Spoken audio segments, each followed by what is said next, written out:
welcome to another edition of Cooking a la Quarantine. I'm Jason, and today we're going to kick off Chicken Week.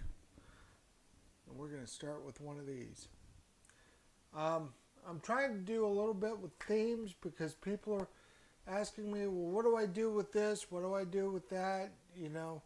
A lot of people around here, there's this restaurant supply place called the House of Rayford. There's a bunch of people that, you used to be able to do it like a free-for-all, give 40 pounds for like 35 bucks. But now they're taking orders, and they just had one up in Roanoke Rapids, and somebody said, look, I got a 40-pound box of chicken. What do I do with it? Well, it's just like the holidays with turkey and everything else. So here's what we're going to do. Chicken Week. Well, I got a surprise. I really don't know what I'm going to do yet. I'm going to do one of my personal favorites today. Amish, Pennsylvania Dutch, cold country, whatever you want to call it. Chicken and waffles. Now,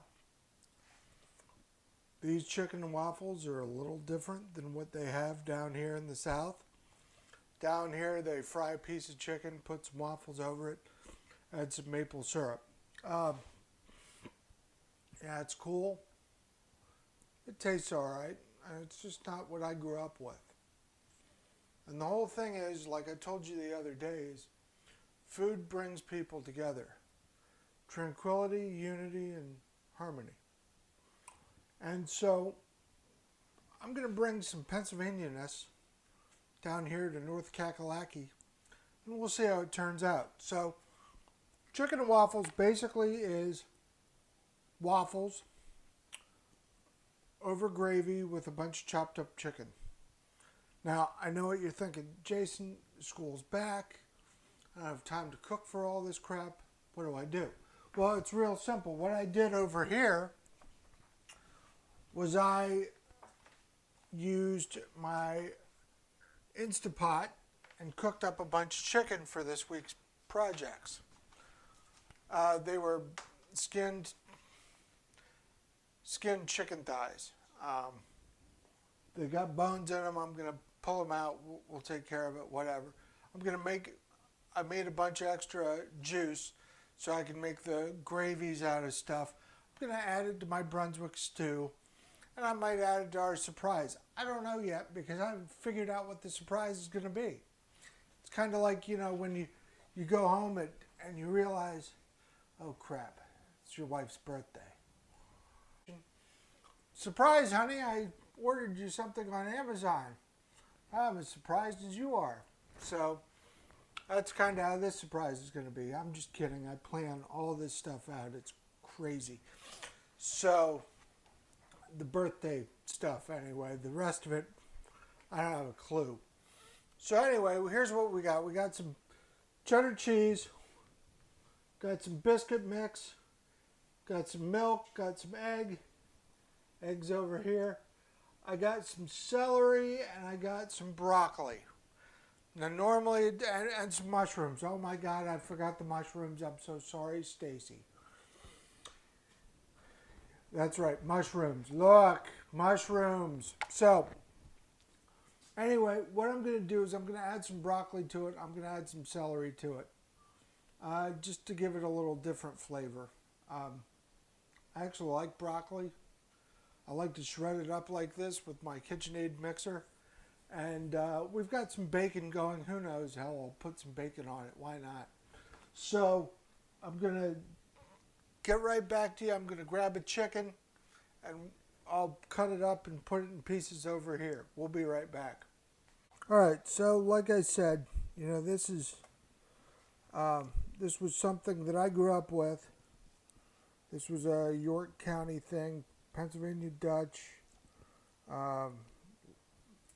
Mennonite, Amish, whatever.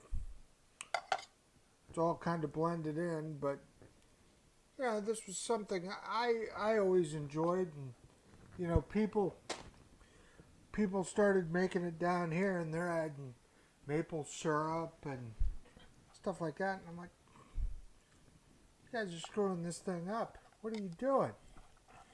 So this is just my twist. You know, it doesn't mean it's right, doesn't mean it's wrong. It's just my twist on it. If you don't like it, don't watch it. You know, watch something else. Um, and like I said, this was one of the things that I remember about back home. You know, in high school and elementary school and middle school and whatever. I mean, I don't live in York County anymore. I moved away, went to college, and came back. Couldn't find a job, and came down here to North Carolina in 2003. And that 1 year, Mom, has turned into 18 almost. That's crazy. So anyway, you know, I'll just cut this up, take this off. We'll go over there and make a gravy. I'm going to have my wife mix up the waffle mix because it's got to be mixed by hand.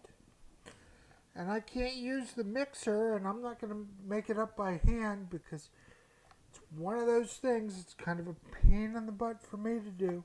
So we'll just use some magic like they do on the cooking shows, I guess. We'll be right back.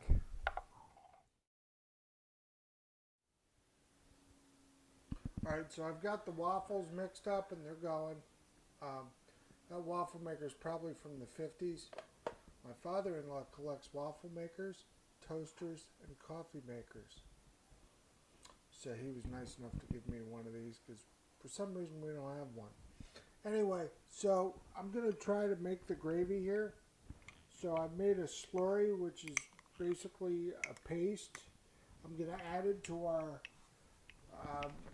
broth here. And you know what? Honestly, one of the most difficult things in cooking, in my eyes only, I guess, is making gravy. Because for me, you know, making a gravy is kind of difficult. But, like I said, you mix this up, you get it to boil, and, you know, we'll get it to go. Once this starts to thicken up, add the chicken, add the veggies, and then last add the mushrooms, because if anybody's paid attention, mushrooms, you don't really cook them that long. If you overcook them, they taste like a rubber ball. Well, we had to add a little bit more flour, but it's the consistency of the gravy. Now,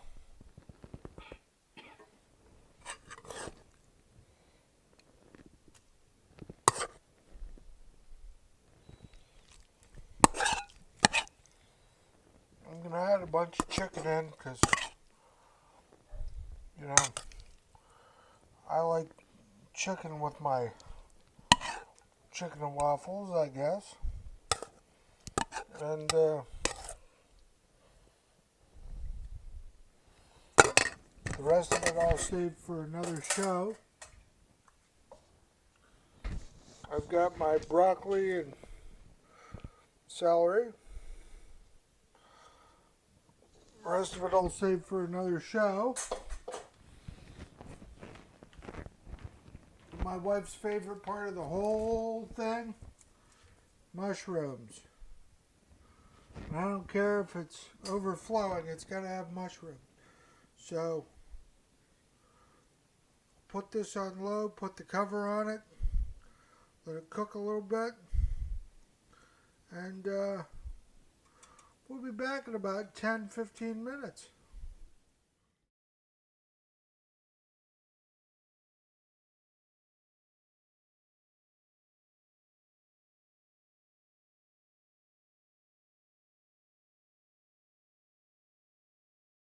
Okay, so we're back.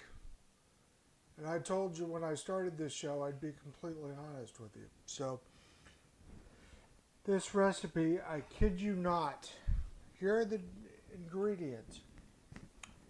Waffle batter, 2 pounds bone-in chicken, salt, pepper to taste. Thigh works well, 1 rib celery, 1 small onion, carrot, we didn't have any of that. Saffron for color, flour, blah, blah, blah, whatever. Okay, so that was it. There really wasn't any spices in there. And let me tell you, you could tell. This stuff tasted like wallpaper paste, you know. Followed the recipe. Now, what do? Well, what we did was we added a little bit more salt to it. I added some garlic and herb. Okay.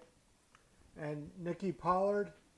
These things are awesome. They're liquid aminos. They're like soy sauce, but it's a lot lower in sodium. So I added about 4 tablespoons to this. Okay. I'm not lying to you. It needed it bad, bad. So that's how you fix it. You add a little salt, you add a little spice, you keep going until you got it right. Now, got our gravy here. Pour that on there and flip it over. Oh, look! Mashed potatoes. Like I said, our gravy is not your typical yellow gravy. I added some veggies. I added a little bit more than what, the Pennsylvania Dutch stuff is. You add what you like to make it the way you want it to be. So, we made the waffles.